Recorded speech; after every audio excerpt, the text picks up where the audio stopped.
will see the sky like a sentence, or let us live, let's seize the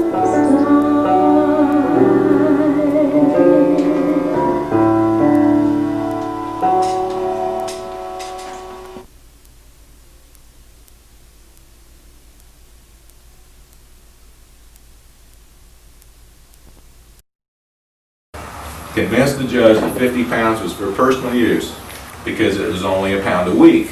Well, how do you use £1 a week? Well, we use £1 a week because I use it as a poultice on cuts, and I make a salve for burns, and I smoke the shit out of it, and I eat it, and my family eats it, and I feed it to the chickens, and they said, okay, cool, 50 pounds is personal use. But that was an exception. But so Normal got rolling to a real good start, and we were so optimistic in the 70s that it would be legal way before 1980. But things happened as they do, and prohibitions seem to make money for certain vested interest groups. It's a way to control people.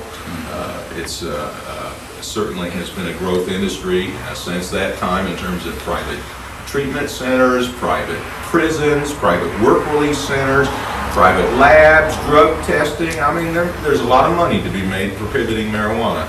And I think that's one of the problems we've had since the 70s is that instead of turning it into a free plant that you can't regulate with a medical industry and write prescriptions on, and some medical companies like Lilly wouldn't like having a medicine you can grow in your backyard because they don't get any right to any money on it, and doctors don't like it because they don't have the control over prescriptions of it, and paper companies don't like it because hemp paper could replace trees, and they have all these tree interests, and it's the same thing that happened in '37 that was happening again, I think, in the 70s and 80s, and then we had the Republicans and the Bush people and all those people, and we thought they would be the worst in terms of busting people for marijuana. But the irony is there's been more people busted under Clinton's administration than any administration. The marijuana bust have doubled from 300 something to 700,000 people last year got busted for policies. And it's the way I can focus on the Constitution, and it makes me proud I'm a criminal defense lawyer because I fight in this area. And I can tell you that we've never had a problem in this country with marijuana. We've never had a problem in this country really with drugs, but we've had a big problem in the way we deal with it. There wasn't any problem back in 1912 when they had the Harrison Narcotics Act. The first state in the country to make laws against marijuana was California, that cool place of all places. One of the first ones. It was a very racist policy when they started prohibiting marijuana. You got to think back to the 30s now. There wasn't much action then between the turn of the century and the 1900s until 1937. But back in the 1890s, marijuana was probably the most commonly found substance in all medicines, in the pharmacopoeias, in the India study in 1893, and William O'Shaughnessy. All the reports from the 1800s says this is a miracle drug. We can do it. We can make most of our medicines out of marijuana. And of course, you go back a lot further than that for medicine. We can go back 5,000 years ago, 3000 BC, the Shang Dynasty in China, where they had 13 recognized medical uses for marijuana in their books. 13 medical uses for marijuana 5,000 years ago. And in India, in the Ayurveda, 1500 BC, they've been using it. And of course, the Indians used it in religious ceremonies and as a medicine for thousands of years. It grows all over the world. So anyway, medical and historical and religious use of marijuana goes back as far back as mankind does. It's probably the most researched herb, plant, drug, medicine, however you call it, in the history of mankind. So it just burns me up and say, yeah, but we need a new study. You know, my God, there's not been a plant on earth in the history of mankind studied more and used more than marijuana. Thing was just one example, and they immediately try to change it right after that.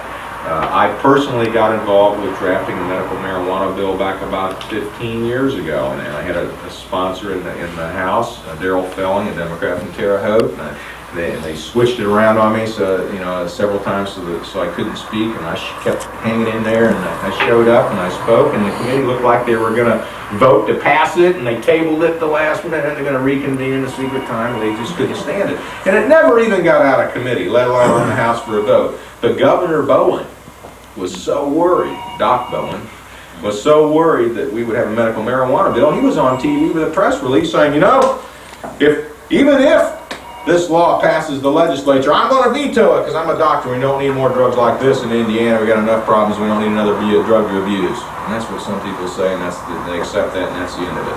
The irony is, ladies and gentlemen, is when Doc Bowen's wife Beth was sick with cancer and going through chemotherapy, guess what Doc Bowen gave his wife to help medically? He gave her marijuana. The hypocrisy in this thing just chills me. But I'm saying we can make a difference legislatively. We've got to know when they're meeting down here to talk in the criminal code courts and criminal code committee, or the whatever committees of the House and Senate. I think that's who it is.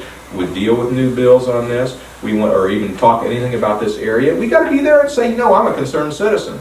I'm a businessman. I'm a housewife. I'm a lawyer. I'm a doctor. I'm whatever you are. It doesn't matter. I'm a citizen. For God's sake, people that are going to do it. You need to pin them down at the public debates. Well, before I know which one of you people to vote for, I want to know what your stand is on legalizing marijuana. Because I'm going to vote for the one of you that wants to legalize it, because I think that's a problem in society, for whatever reason you list, ABC. And let them know and pin them down.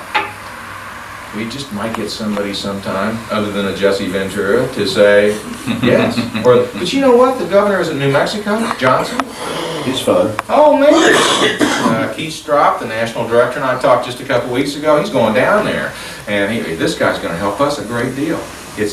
People are coming out, folks. This is the perfect time to be re-energized with normal. If you have energy to spend, you have good ideas, if you have money, or you know people with money, we need money. We're basically starting with no money.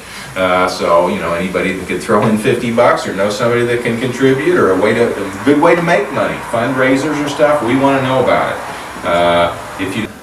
I grew up in northern Illinois in a small town called Sycamore, and went down to Rice and Houston, so I'd never been to a big town of any size on a permanent basis. So that itself was worth the experience, just being in Houston at the time, and getting away from home and trying to grow up a little bit. How did you happen to get into writing? I totally backed into it. It never occurred to me as a kid I could make a living as a writer. I mean, just never. My dad was an engineer, and the family always sort of said, well, gee, Bob, you can be an engineer. And I was getting C's in high school math. And then I think I ended up at Rice for that reason. It's a great engineering school. Oh, yeah, right. And boy, was that a mistake. I mean, there's all these kids wearing all slide rules on their hips. This is back before computers. And I was an engineer for about 25 minutes. I went over to the registrar, and I got a Bachelor of Commerce, which was a special course they had for the jocks to get the athletes out with a business degree. I never wrote a nickel worth of stuff in high school or college, and then I worked for Montgomery Ward for 6 months and Chrysler Corporation for a couple of years. I was 25 years old, and writing was something I always enjoyed, but I never had any training in it. Never took any courses in it, never had any practice at it.